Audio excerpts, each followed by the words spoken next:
এটা শান্টিং গাড়ি। শান্টিং কিভাবে করা হয় এটা আমি আজকে আপনাদেরকে দেখাবো। এটা এপাশে রেলওয়ে কারখানা এবং এটা নতুন কোচ রিপেয়ারিং করে করা হয়েছে। দেখেন চাকাগুলো নতুন, পুরোটা পুরা নিউ চাকা কিন্তু।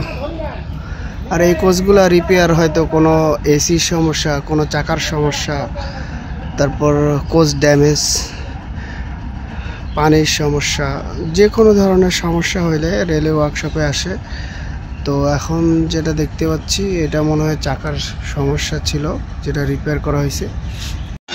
লাইন একটা ট্রেন কেটে নিয়ে যাওয়া হচ্ছে। এটা হচ্ছে তেলের ট্যাঙ্কার কেটে নিয়ে গেছে এবং এইখানে যে কোচগুলো রয়েছে ওই তেলের ট্যাঙ্কার আলাদা পাশে রেখে আবার এইটা নিয়ে যাবে, এই কোচগুলো নিয়ে যাবে। এটাকেই শান্টিং বলা হয়। এই যে চলে গেল, এটা হয়তো আবার পাশে রাখবে। আর এই যে রেলওয়ে কোচ এখানে দেখতেছি, আবার ওটা ফেরত আসবে।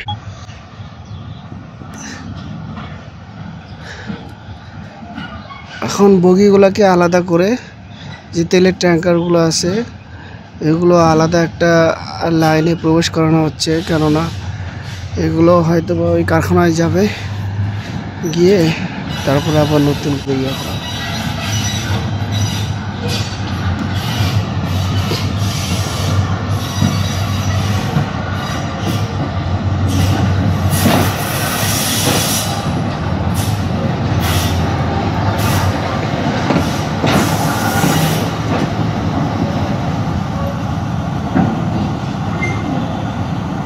কিন্তু দুইটা কোচ এবং তেলের ট্যাঙ্কার রেখে কিন্তু ইঞ্জিন দৌড় দিল। ইঞ্জিন চলে যাবে, আবার এই যে কোচগুলো ওয়েট করতেছে সেই কোচগুলোর জন্য ওই পাশের রেল লাইন চেঞ্জ করবে, রেল লাইন চেঞ্জ করে আবার আসবে। এভাবেই শান্টিং করা হয়।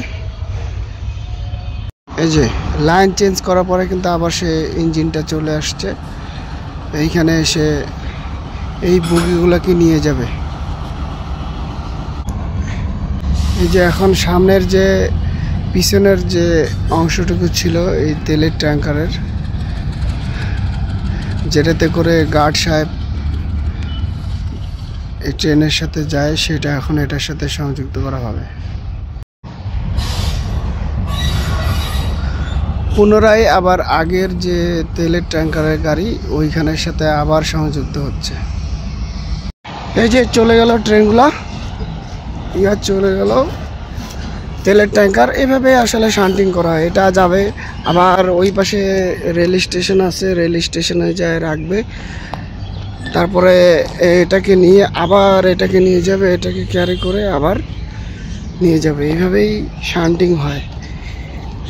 রেলে ওয়ার্কশপ থেকে বের করে এগুলো প্রত্যেকটা পার্ট বাই পার্ট করে রাখা হয়, রেখে আবার এই বগিগুলোকে আলাদা করে আবার যথাযথ ট্রেনের সাথে সংযুক্ত করা হয়। এভাবেই শান্টিং বলা হয়।